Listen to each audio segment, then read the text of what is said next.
Isang mapagpalang araw po sa atin lahat. Meron po tayo ditong gagawing isang freezer na non-inverter. Kadarating ko lang galing sa bukid at pagdating nga nandito na yung freezer na to. Samahan nyo po ako kung ano ang problema. Bali dinalang to dito, hindi ko po alam kung anong problema at chichikin natin. Huwag po sana ang kalimutang pindutin yung aking notification bell para po sa mga susunod pa nating upload. Maraming salamat po at subaybayan niyo po ako at gagawin po natin ito. Palibhasa nga po ay umuulan dito. Ito, binalot nilang mabuti yung bandang likuran, pati yung pinaka-compressor. Ayun, oh, balot na balot. Talagang takot na takot yung may-ari na mabasa ito. Talagang isinipti niya yung kanyang freezer. Bukas na rin pala yung kanyang likuran. Ayan, oh, mukhang may gumalaw na rin. So tingnan na lang natin. Yun, lumuho na yung takip. Ang una natin gagawin dito ay kukunan muna natin to ng parameter. Kaya ito, bali sinit ko na sa ohms itong ating clamp meter. Ito yung kanyang cord. Kukunan natin siya ng parameter kung mayroon tayong makukuha. So yan po, wala tayong makuha. Ayan, o.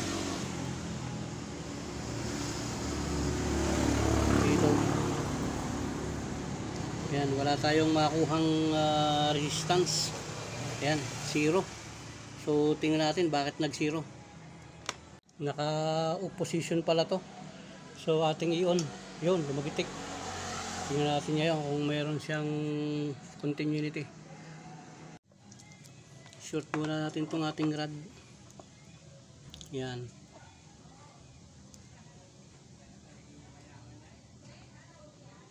Yun.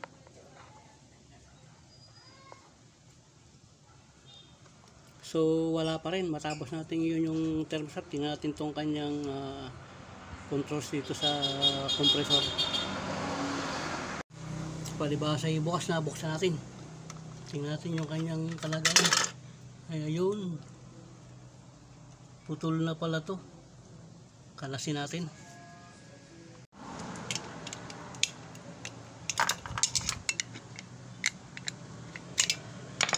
Ayan. Bali sinit ko lang po to sa buzzer. Tingnan natin. Ayun, natunog siya. So tingnan natin tong kanyang overload protector kung anong tayo niya.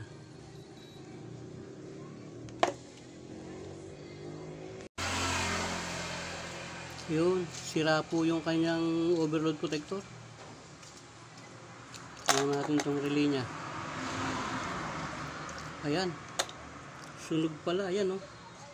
Kaya pala pinutol niya. Sunog na pala to. Tanggalin na natin itong ano na to. Pati ito yung nasunog. Ayan, sunog kayo. So, checkin natin to. Kaya kita nyo, ang inumid no dahil sa pagkakasunog. So, tingnan natin. Ay, wala. Dito meron, pero dito wala siya. Ayan, o. Yun, nakakalog na. Nakakalog na siya. Ayun. Sira na yan.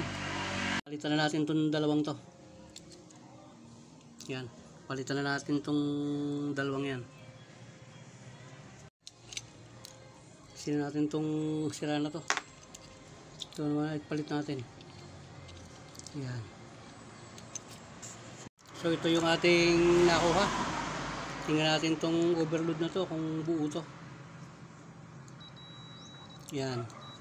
Okay yan. Tingnan natin itong relay. Ito naman yung relay. Yun, may nakukuha tayong resistance na 29.6. Tingnan natin yung kanyang contact. Yun, okay. Tingnan natin kung nakalog. So okay to. Ito ang gagamitin natin. Papalitan na natin to. Sunog na to, oh. Wala na to. Tapon na natin yan. So ito yung ating nakuha. Kailangan lang to mahigpit na mahigpit ang kabit niya. Ayan. Dahil pag hindi mahigpit at maluwag, delikadong may pagkasunog uli. So kuha natin.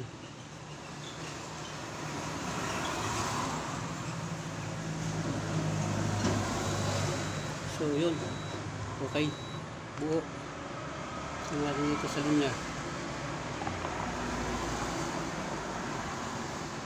So ayun. Mayroon tayo nakukuhang resistance. So ito na yung ating gagamitin. So yan nga po. Ikabit na natin. Ngayon titingnan natin siya kung anong resistance siya. Kunin natin. Inilagay ko lang itong aking ammeter sa ohms. Kukuha natin siya ng resistance.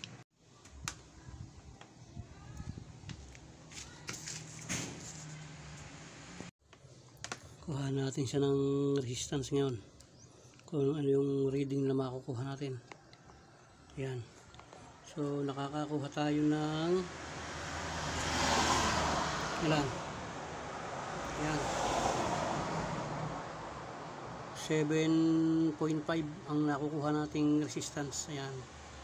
7.4.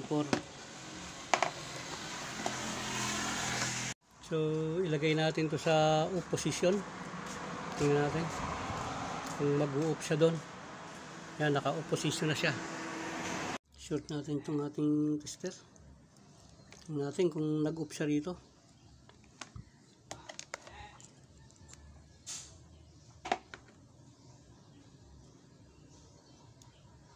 So yun, wala tayong nakukuha. Ayan o. Yun naman natin siya. Tingnan natin, ayan. Ilagay natin siya dito sa medyo mataas.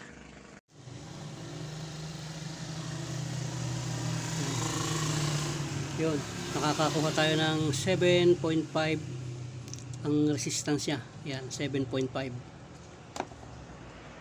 So bago natin pandarin, tingnan rin natin tong status ng thermostat na to.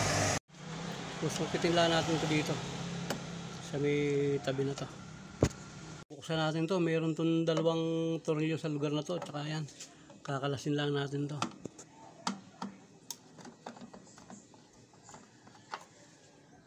So yan yung kanyang thermostat. Yan.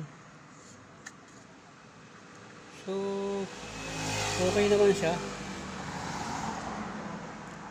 Okay pa siya. Ang napansin ko lang sa kanya, medyo basa ito. So tanggalin natin siguro to. Tingnan natin bakit ito basa. Baka kaya nasunog yun dahil basa ito.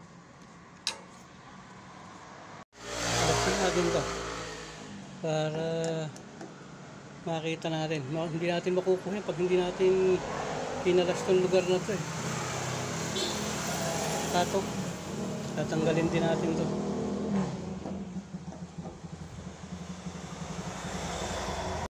Wala pala. Pipe lang pala to na binalot. Hindi naman siya naapektuhan sa pagkabasa. Kasi suction line yan So isasarado na natin to. So ganyan po talaga. Kapag tayo ay nagre-repair at may nakikita tayong medyo duda tayo, kailangan tingnan natin para malubos yung ating pagre-repair. Mawala yung ating mga pagdududa. So yan nga po, naikabit na natin yung kanyang thermostat control. Pinix na rin natin to para okay na lahat. So i-plug na natin. Yan. I-on natin dito sa thermostat nya. Yun. So yan po, umaandar na siya. Yan, naka-plug na siya. Ang nakukuha niya ang amperahe ay 2.3. Tingnan natin kung bababa pa siya. Yan. So bumababa pa siya.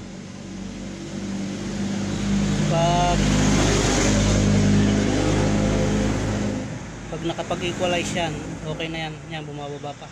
So okay na to. So okay na yan. Maganda yung init ng kanyang tubing. Tingnan natin sa loob. Yun. Ayos. Yan yung casing niya, oh.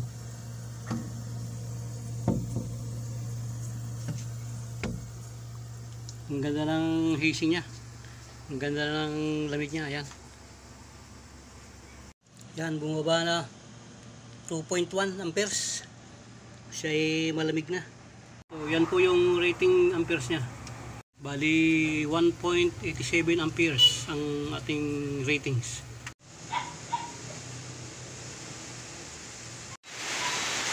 So yan nga po, after 10 minutes nakakuha tayo ng 1.8 amperes. So yan po, dyan po natatapos yung ating project. At marami pong salamat sa inyong lahat. So dyan nga po natatapos yung ating project at marami pong salamat sa inyong patuloy na pagsubaybay sa akin. Huwag niyo po sana kalimutang mag-like at pindutin yung ating notification bell para sa mga susunod pa nating video. Maraming salamat po at God bless po sa ating lahat. At sa pagtuloy niyong pagsubaybay sa aking video, huwag niyo po sana kalimutang mag-like at mag-share at pindutin yung ating notification bell para sa mga susunod pa nating upload na video. Maraming pong salamat at God bless po sa ating lahat.